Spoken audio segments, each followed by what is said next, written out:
ये है आध्यात्मिक प्रदर्शनी स्थल जिसका ये है एंट्री गेट, और आज हम इसको जो है आपको ये दिखा देंगे। ये जो है यहाँ पर फोटो लगा रखी है कि कबीर परमेश्वर जो है वो चारों युग में आते हैं, और चारों युग में जो है वो अपना अलग अलग नाम रख के आते हैं। फिलहाल जो चल रहा है वो कलयुग चल रहा है, जैसे कि इसमें लिखा है सतयुग में सतयुग का टेरा, त्रेता नाम मुनिंदर मेरा, द्वापर में करुणामय कहाया और कलयुग नाम कबीर धराया। अर्थात सतयुग में जो है वो कबीर परमेश्वर सत सुकृत नाम से आते हैं, और त्रेता युग में जो आते हैं वो मुनिंदर नाम से, और द्वापर में करुणामय नाम से आते हैं, और कलयुग में जो है वो कबीर नाम से आते हैं।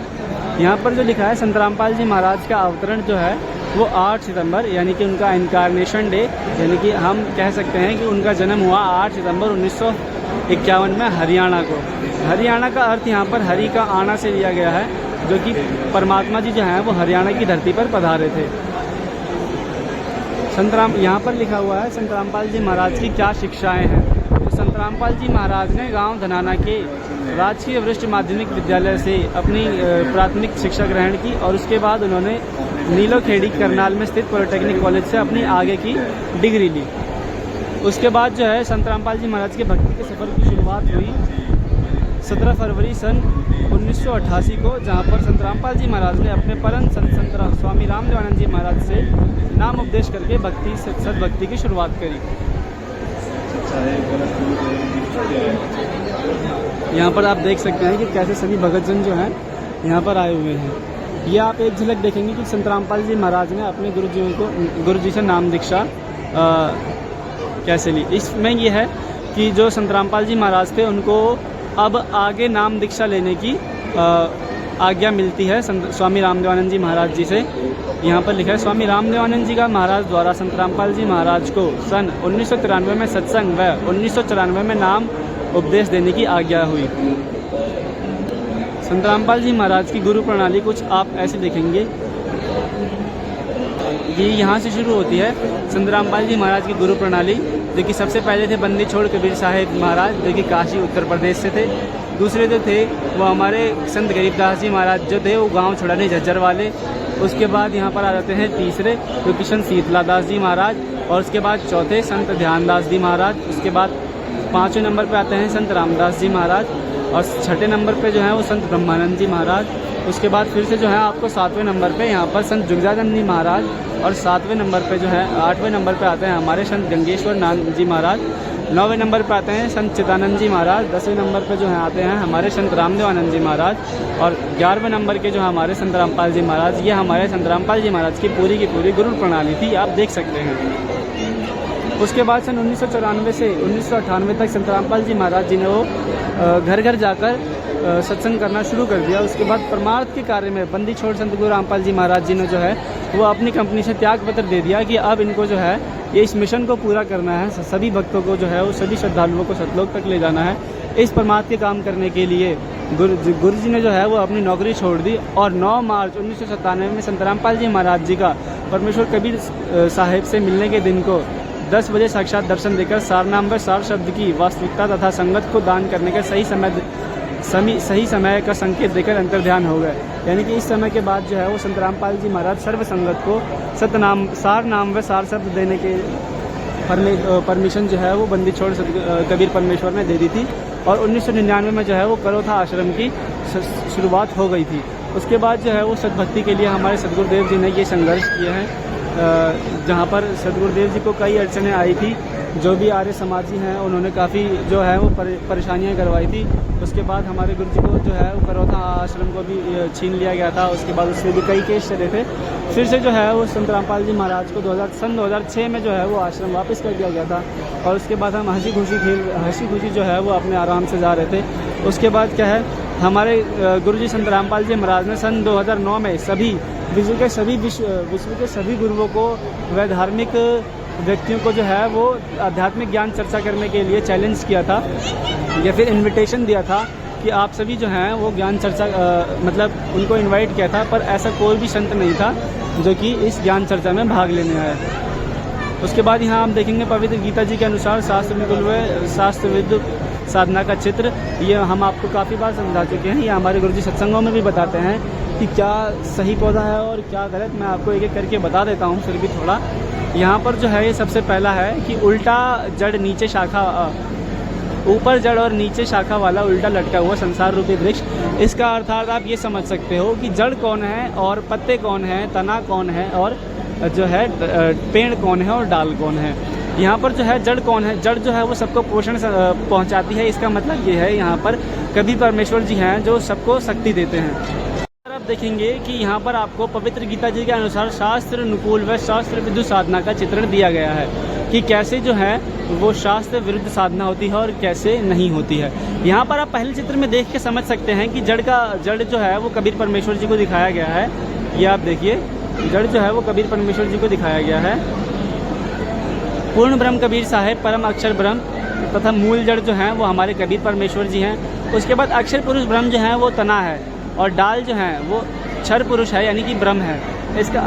और उसके बाद जो तीनों देवा हैं वो शाखा मानी जाती हैं और जो पत्ते हैं ये संसार माना जाता है। जैसे एक पत्ता टूट कर नीचे गिर जाता है वैसे ही किसी भी व्यक्ति की मृत्यु होने के बाद वो वापस जो है वो उसको मनुष्य जीवन नहीं मिल सकता है, उसके बाद नई पत्ती ही आती है। इसी प्रकार परमेश्वर कबीर जी जो है वो धारण पोषण करते हैं पूरे वृक्ष का जड़ के रूप में, और ऐसे अक्षर पुरुष से होते हुए वो सारा धारण पोषण वो जाता है अक्षर पुरुष के पास, और क्षर पुरुष जो है वो बाकी तीनों शाखाओं को शक्ति प्रदान करता है ताकि इन पत्तों को जो है वो थाम कर रख सके। यहाँ पर आप देखेंगे कि यहाँ पर जो है वो भक्ति रूपी उल्टा बीजा हुआ पौधा है जिसमें जो है वो पत्तों को पानी दिया जा रहा है। अर्थात ये कि अगर हम किसी भी पौधे के पत्तों में पानी देते हैं तो वो पेड़ जो है वो कभी भी सक्सेसफुली जो है वो ग्रो नहीं करेगा।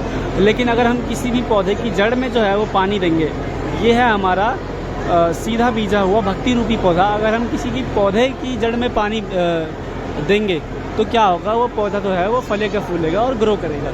इसका मतलब ये है कि अगर हम ब्रह्मा विष्णु महेश की पूजा करते हैं तो हमको लाभ नहीं मिलेगा, और इधर ही हम अगर जड़ की पूजा करते हैं यानी कि कबीर परमेश्वर जी की पूजा करते हैं तो हमको इसके अकॉर्डिंग जो हम अगर जड़ की पूजा करेंगे तो वो लाभ जो है वो अक्षर पुरुष से होते हुए ब्रह्म के पास से होते हुए, और यही लाभ हमको जो है वो ब्रह्मा विष्णु महेश देंगे।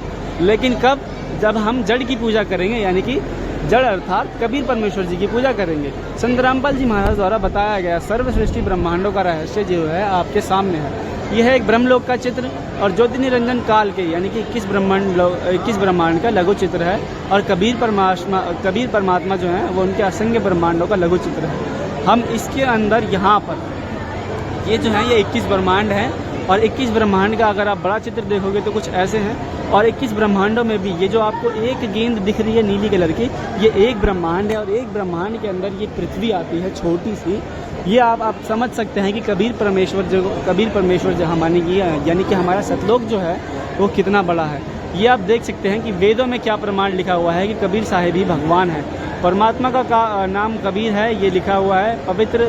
ये आप सभी पढ़ सकते हैं, वीडियो को पॉज करके आप पढ़ सकते हैं। ये काफ़ी लंबा मैटर हो जाएगा अगर मैं आपको बताने लगूंगा तो। ये आप देख ही लीजिए।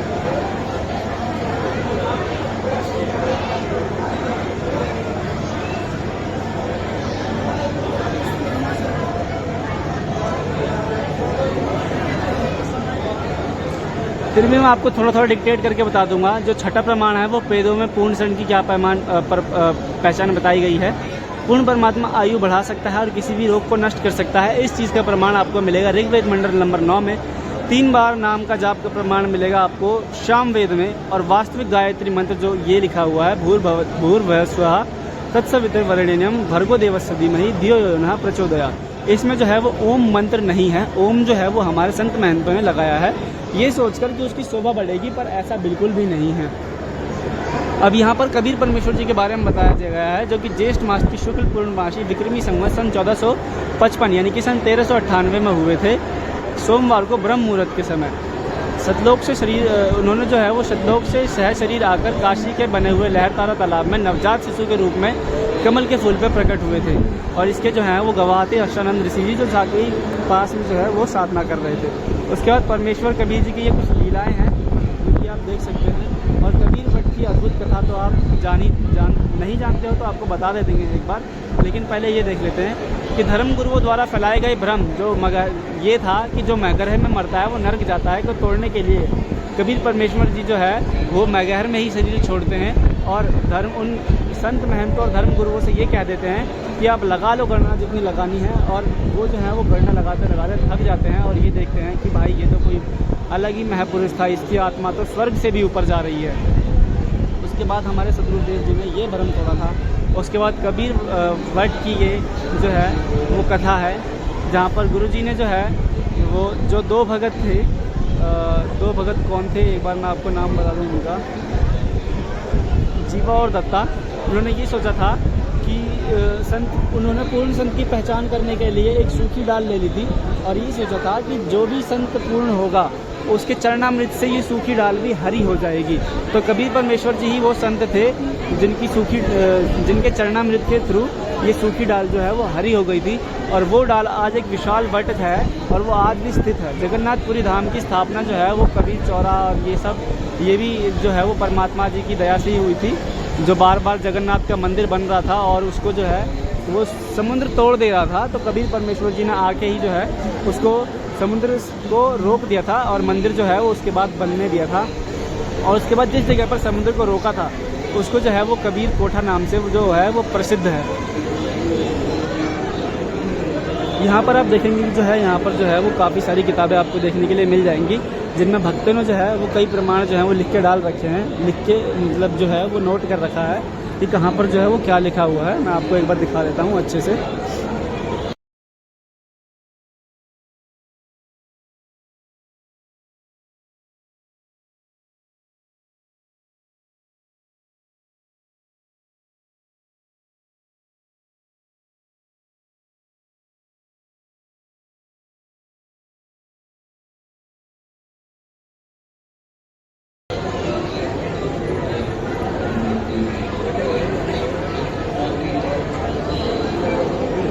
यहाँ पर जो है ये सभी किताबें रखी हुई हैं, जिनमें इन्होंने स्टिकी नोट्स के थ्रू लिख रखा है कि हाँ कहाँ पर क्या लिखा हुआ है, आप देख सकते हैं।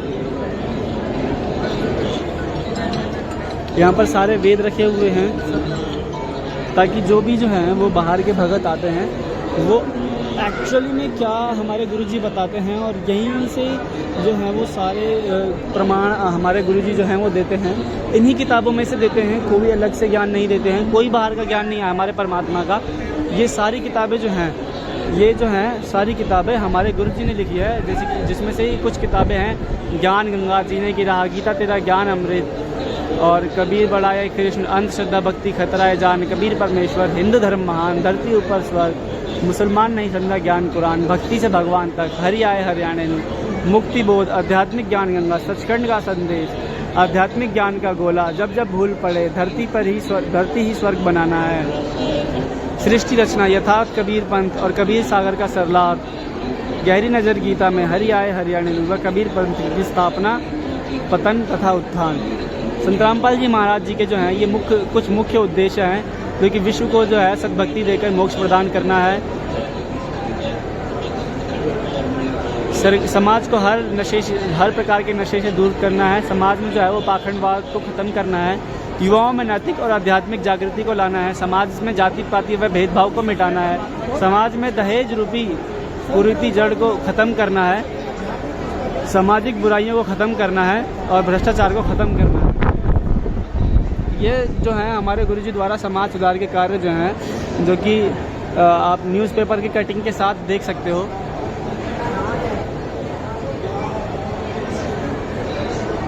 ये जो हमारे गुरुजी की सानिध्य में दहेज रहित विवाह किए गए हैं उनकी न्यूज़पेपर में कटिंग आप देख सकते हैं। और हमारे गुरुजी ने परमार्थ के लिए काफ़ी जो हैं वो कार्य किए गए हैं। ये आप देख सकते हैं, इधर काफ़ी प्यारी जो है वो प्रदर्शनी लगाई गई है परमात्मा जी के सानिध्य में। यहाँ पर आपको सारी जो है वो धार्मिक किताबें देखने के लिए मिलेंगी, और धार्मिक किताबों के साथ साथ यहाँ के जो भगत भाई हैं उन्होंने क्या करा है, उन पेज नंबरों पे जो है वो स्टिकी नोट्स लगा के वहाँ पर लिख दिया गया है, ताकि आपको ज़्यादा जो है वो परेशानी ना हो ढूंढने में कि हमारे गुरुजी जो हैं वो क्या ज्ञान बताते हैं, और उसका प्रमाण आप इन पेजों को खोल के देख सकते हैं। फॉर एग्ज़ाम्पल अगर मैं आपको ये दिखा दूँ जो है ये गुरु ग्रंथ साहिब, तो इसमें आप यहाँ देख सकते हैं कि हर एक जो ज़रूरी पेज है जहाँ से आपको ज़रूरी सूचनाएं मिल जाएंगी। वहाँ पर जो लिख लिख के लगाया गया है हर एक ग्रंथ में, हर एक किताबों में जो है, हर एक धर्म की किताबों में यहाँ पर आपको देखने के लिए मिल जाएगा। बाकी आप देख सकते हैं जो ओवरऑल सजावट है हमारी प्रदर्शनी की, वो आप इधर देख सकते हैं।